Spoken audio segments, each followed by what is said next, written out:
You know, it's becoming really apparent to me that the most powerful superhero in this world of gods, monsters, superheroes, and supervillains, it's not Superman, it's not Doctor Strange, it's not Doctor Fate, it's not Thanos, it's a therapist.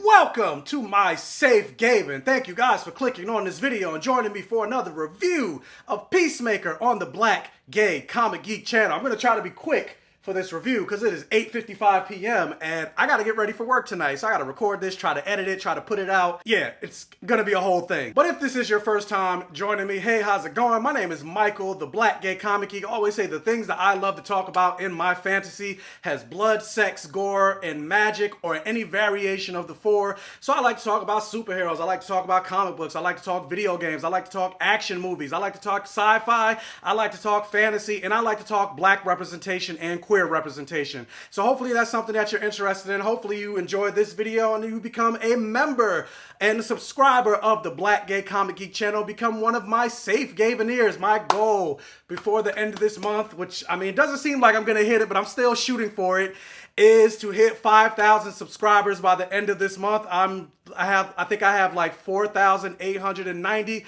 So just another 110 subscribers. Let's go. You know how they say if you shoot for the stars, you might land on the moon, but if you shoot for the sky, you're still going to be on Earth. So let's shoot for the stars and let's see if I can get 110 subscribers by the end of the month. And you can help me with that by, if you're coming and watching this video, please watch, like, share, comment, interact for the algorithm. If you could do me a favor again, and please hit that like button to help with the YouTube algorithm and getting this video and my channel out there so I can reach that goal. But anyway, we are here to talk about Peacemaker episode 4. Spoilers for Peacemaker episode 4.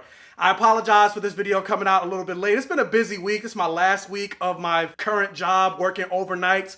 After tomorrow, which is Monday night into Tuesday morning, I will be done working overnights, and then I'm off all next week. And my father's birthday was on Friday, and then I was celebrating another friend's birthday on Saturday. And then also, I don't know if for you guys that have been watching my live videos, you know, my best friend that I mention all the time, who's also a moderator on my live videos, Jessica, she's actually on her way up here to spend the week with me because she's off next week and I'm off next week. We're seeing Harry Potter and the Cursed Child on Wednesday.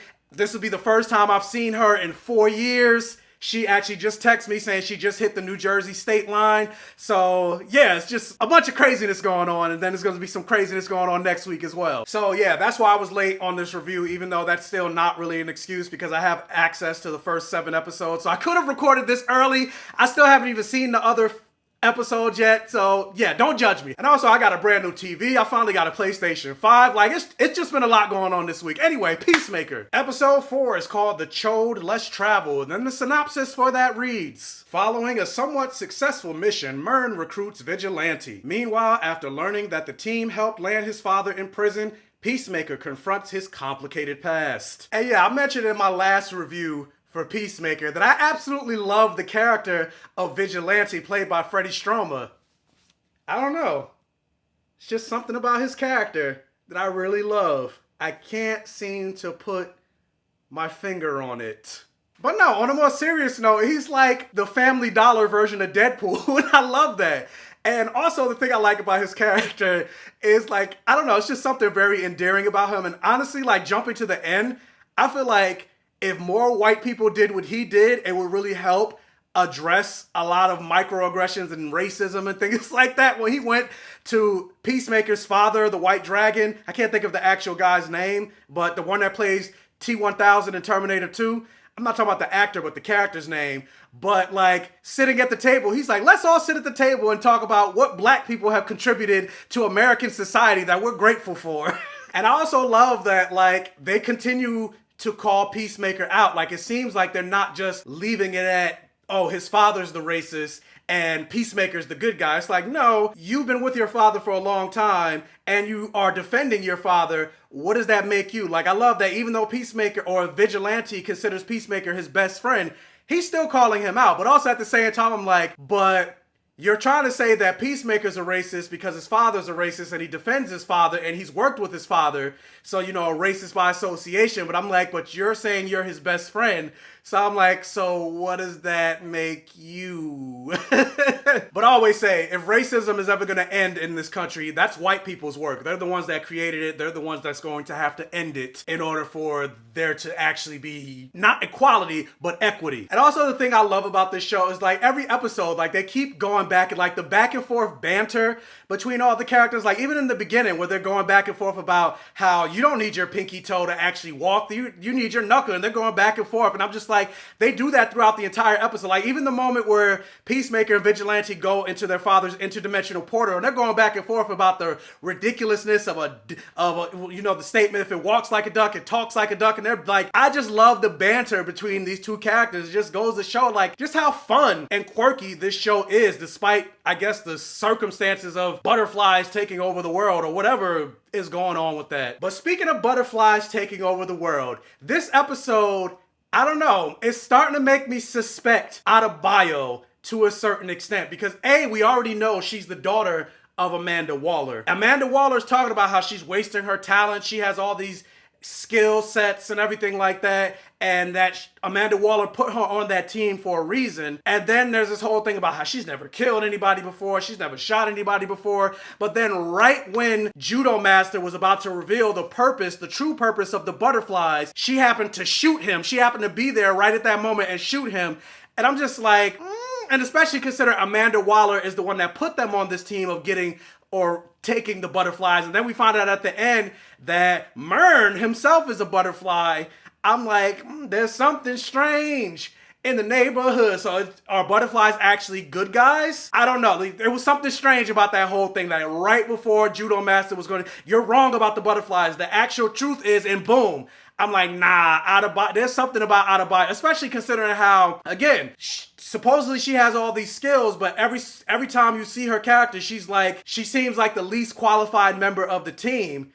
And I'm like, yeah, that's something doesn't smell right with her character. I'm like, she can't be, I don't want to use the word she's not incompetent, but like, she seems to be the least qualified member of, like, what is she there for? Like, from these first 4 episodes, doesn't seem that she's really adding anything to the team. And I think it's all a ruse. And speaking of ruses, we see that Peacemaker Chris actually kept the butterfly from last week's episode, and it almost kind of seems like it likes him a little bit. Like when he was going through his little traumatic childhood, reliving his childhood trauma, and he fell to the floor. Eagly, which I love the character Eagly. Nothing better happened to Eagly. And the butterfly like kind of rolled up to him to check on him. Like it seemed like it was concerned.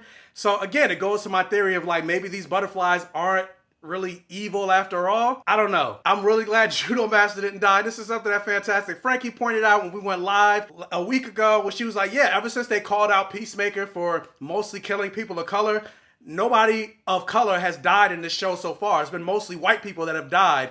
And they're still continuing that track record. And I love that. After like decades upon decades of black people being the first ones to die and never really making it to the end of horror movies. Yeah. But yeah, I definitely feel like this show is eventually leading to a confrontation between Peacemaker and his father. More than likely, Peacemaker is going to have to kill his father. But I'm just hoping that the show doesn't say, okay, Peacemaker killed the white dragon. That absolves him from all of the racism of his past. Hopefully, like, he picks up a freaking anti-racist book, The New Jim Crow, and learns to be better and do, because obviously they're showing that he's not like his father, but at the same time, all of that years of indoctrination is still seeped into him to a certain degree, which is, again, why I'm glad all of these characters are calling him out, like Vigilante, the neighbor from the next door neighbor that lives next to his father, the janitor from episode 1, Adebayo. Even though they're kind of like with Adebayo, she's like, oh, I don't think you're a bad. Again, they're doing the thing with the black, using the black person to say, oh, well, he's not really that bad. Just like they kind of did with Monica Rambeau with WandaVision, like, oh, well, this person thinks they're good. They can't be that bad, right? I guess it won't all be perfect, right? But what is perfect is the music. In every single episode, like, I was Shazamming a couple of the songs from this episode, like James Gunn's mind when it comes to like music. Like I need to like download his playlist because I've never heard of any of these songs, but all of these songs be hitting. But anyway, it's 9:12. I think I pretty much said everything that I wanted to say overall. And I probably more than likely won't be going live this week to talk about episode 4 of Peacemaker because Fantastic Frankie's over in LA for the week. And like I said, Jessica, my best friend, is coming up here from Atlanta. So, and more than likely, I doubt she wants to be on camera. So I'm gonna be hanging out with her and then, you know, working on my last day is Monday and seeing Harry Potter on Wednesday and blah, blah, blah, blah, blah. Like, yeah. So I probably won't be going live this week, but hopefully next week, I gotta check with Frankie, we will be going live to maybe we'll combine episode 4 and 5 next week. But the question is, what did you guys think about episode 4 of Peacemaker? Let me know your thoughts in the comment section below. Also, if you can, again, please hit that thumbs up button. It'll really help with the YouTube algorithm. And if this is one of your first time checking out one of my videos, please check out the other videos on my channel. And if you like what you see, please subscribe for more and hit that bell notification button so you're alerted every single time I post a new video. Tell your friends, families, and neighbors about my channel to help me continue to grow. And as always, I will catch you guys next time.